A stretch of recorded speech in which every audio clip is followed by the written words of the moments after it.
Boker Tov, nous sommes le 10 janvier 2022, c'est l'heure de la revue de la presse et des médias israéliens en direct de Jérusalem sur Radio Kalita. Daniel, nous consacrerons une partie importante de cette revue à ce qui préoccupe de plus en plus les Israéliens et que le Yediot Aharonot appelle ce matin en manchette le scandale des tests antigéniques et la situation économique qui résulte de cette 5e vague.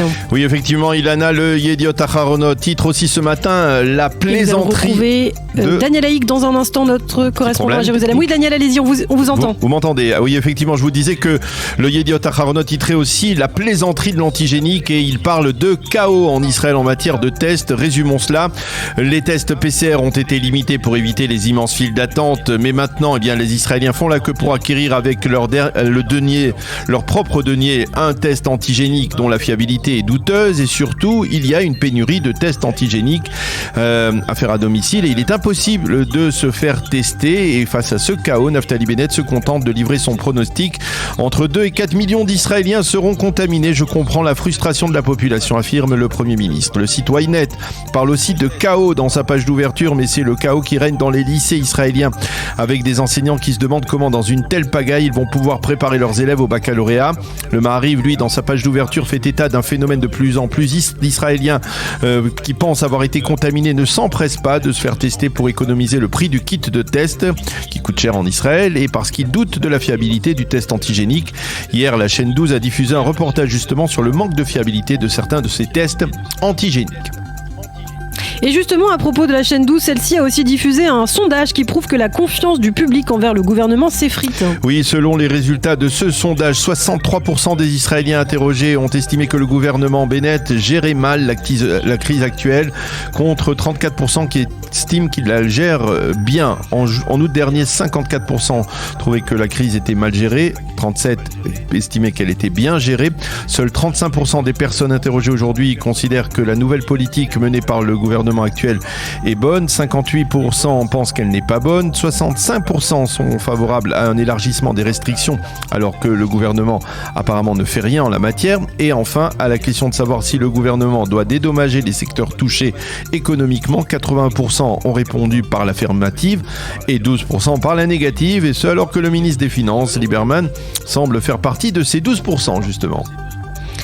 Et puisqu'on en parle, c'est le même Lieberman qui fait la manchette du Israël Hayom ce matin. Et oui, le quotidien gratuit parle du ministre des Finances en termes de déconnexion. Il fait fi de la réalité et alors que de nombreux secteurs comme la restauration ou le tourisme sont touchés par la 5e vague, Lieberman a osé prétendre hier que la situation était excellente. Face à ces déclarations, les commerçants, les petites entreprises répondent: est-ce que Lieberman nous prend pour des imbéciles? Et pour tenter de colmater cette nouvelle brèche, le Premier ministre promet un plan de sauvetage économique, mais les photos sont sans appel, les centres commerciaux sont vides, idem pour les salles de spectacle et pour les restaurants.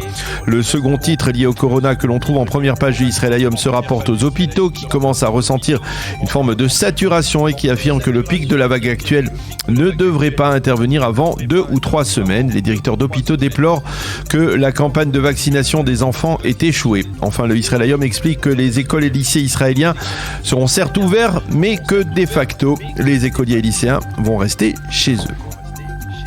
Et justement, sur la scène politique, c'est l'occasion de se pencher ce matin sur ce qu'écrivent les éditorialistes.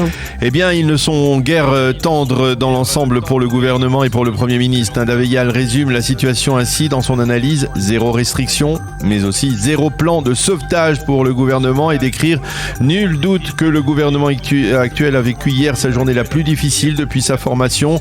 Des millions d'Israéliens se demandent ce que le gouvernement est en train de faire. Pas de restriction, pas de dédommagement pour les secteurs touchés. Où est donc le gouvernement?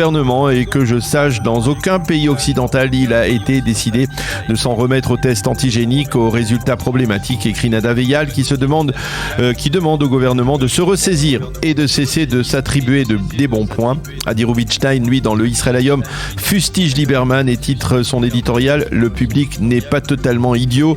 Il semble que derrière les fenêtres de son ministère, Lieberman a bien du mal à mesurer la détresse de toute une population. Sur le plan médical, le professeur Tarif Bader souligne dans le Israël Hayom que la grippe fait cette année des ravages et affecte également bien entendu l'activité de certains hôpitaux israéliens.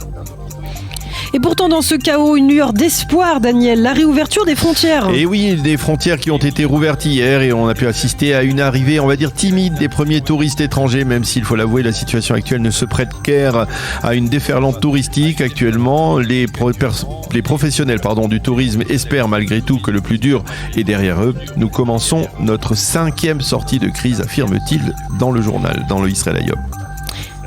On change de dossier et on se penche également ce matin sur la loi sur la citoyenneté.